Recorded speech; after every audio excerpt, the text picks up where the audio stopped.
सुप्रभात साथियों, आज की इस वीडियो में चर्चा होगी कि हमारा जो सांस लेने का जो तरीका है वो किस तरीके से होना चाहिए। हमारे सांसों का तरीका क्या होना चाहिए, डीप होना चाहिए या सूक्ष्म होना चाहिए। देखिए, बात करते हैं डीप और सूक्ष्म में, बहुत लंबी सांसों पे और सूक्ष्म सांसों से। तो सबसे पहले बात करूंगी सूक्ष्म सांस। हम सूक्ष्म सांस लेते हैं तो हमारे पूरे लंग्स तक नहीं पहुंच पाती है। तो आज की डेट में हर कोई व्यक्ति जो है बहुत ही सूक्ष्म सांस लेते हैं। छोटी सी सांस ली कि हमारे पूरे लंग्स तक भी ना पहुंच पाए, और सूक्ष्म सांस हम बाहर छोड़ देते हैं। ठीक है, क्योंकि हर किसी को हर काम में जल्दबाजी है। मैं कब इस काम को निपटाऊं, कब ऐसे ही वो अपनी सांसों पे भी उसने नियंत्रण नहीं है। वो अपनी सांसों को भी उसने उसी तरीके से काम के अकॉर्डिंग कर दिया है। बहुत फास्ट, बहुत जल्दी जल्दी सांस लिया, सांस छोड़ा, सांस लिया, सांस छोड़ा, जिसके कारण हमें बहुत सारी बीमारियों से ग्रसित होना पड़ता है। बहुत सारी बीमारियों से हमें जूझना पड़ता है। हमारे पैरों में झंझनाहट होना, हमारे घुटने में दर्द का होना, हमारे पेट में एसिडिटी होना, गैस का बनना और सर दर्द होना, माइग्रेन होना, हार्ट बीट की समस्या हो गई, हमारे ब्लड प्रेशर का बढ़ना, ये सारी चीजें जो है हमारे सिर्फ एक श्वास की वजह से हो रहा है, क्योंकि हम अच्छी सी सांस नहीं ले पा रहे हैं। देखिए, जब हमने जन्म लिया है उसी टाइम से ही भगवान ने हर व्यक्ति के अंदर जो है एक बहुत अच्छा सा डॉक्टर, बिना डिप्लोमा का डॉक्टर हमें ऑलरेडी हमारे अंदर दे रखा है। ठीक है, वो डॉक्टर है हमारी श्वास नली। लेकिन हम उस डॉक्टर का अच्छे से प्रयोग नहीं करते हैं।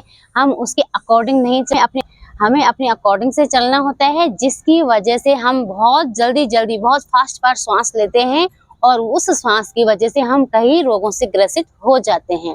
देखिए, अब बात करते हैं कि डीप ब्रीदिंग पे। जब हम लंबी गहरी सांस लेंगे तो हमारी आयु भी लंबी बढ़ेगी और हमें कोई भी रोग जो है छू नहीं सकता है। कम से कम सुबह और शाम 10 मिनट अगर आपने ये प्राणायाम किया तो आपकी जो सांसें हैं उसका पूरी बॉडी में जो है एक संतुलन बना रहेगा और जल्दी आराम मिलेगा, बहुत अच्छा रिजल्ट मिलेगा। आप इस प्राणायाम को सिर्फ 10 मिनट सुबह निकाल दीजिएगा और 10 मिनट आपको शाम को निकालना पड़ेगा। हम सबसे पहले आप किसी भी आसन में बैठ जाएंगे। इस तरीके से आप शुकासन में बैठे या पद्मासन, ये अर्ध पद्मासन है।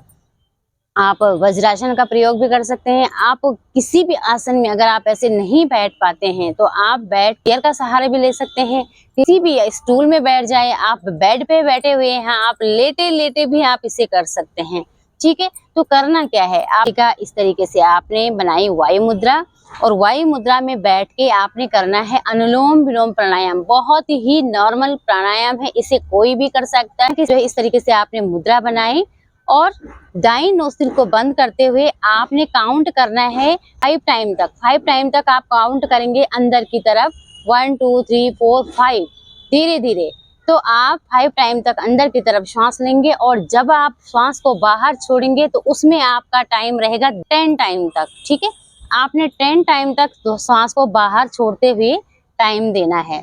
तो इसी तरीके से आप 5 टाइम तक काउंट करते हुए अंदर और 10 टाइम तक बाहर की तरफ छोड़ते हुए करेंगे तो आपकी सांसों का बैलेंस अच्छा बनेगा, आपका पूरे शरीर का संतुलन अच्छे से बनेगा। और इस तरीके से करेंगे, इनहेल किया,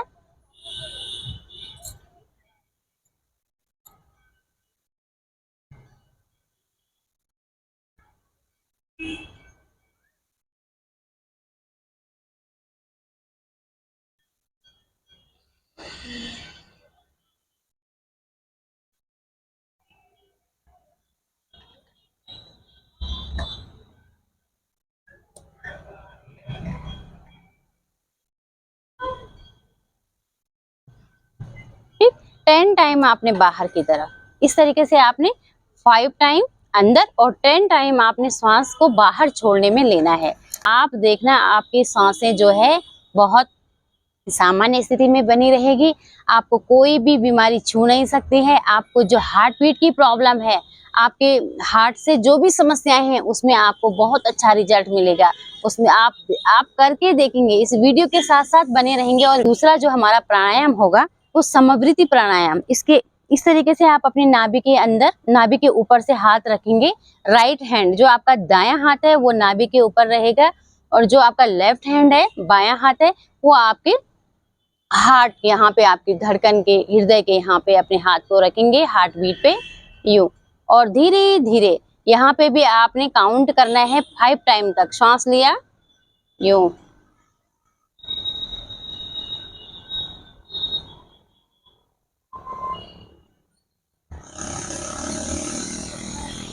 और 5 टाइम, अब आप 10 टाइम तक श्वास को बाहर छोड़ते हुए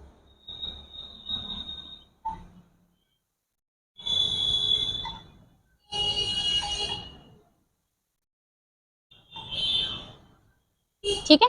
इस तरीके से आपने श्वास लिया, 5 टाइम तक आप काउंट करेंगे अपने मन ही मन में, ताकि आपका ध्यान भी बना रहेगा और आप अच्छे से अपनी सांसों को लेंगे 5 टाइम तक, और 10 टाइम तक आपने बाहर छोड़ने में टाइम देना है। तो देखिए, जब हम अच्छे से सांसों को लेते हैं छोड़ते हैं, तो इससे हमारा क्या होता है, पूरी शुद्ध ऑक्सीजन जो है पूरे लंग्स तक जाते हैं, और लंग्स का काम है पूरी बॉडी में हमारा शुद्ध ऑक्सीजन को ले जाना। जब हमारे लंग्स जो है शुद्ध ऑक्सीजन को ले जाते हैं, तो इससे शुद्ध जो है ब्लड सर्कुलेशन जो है बहुत अच्छे से होता है।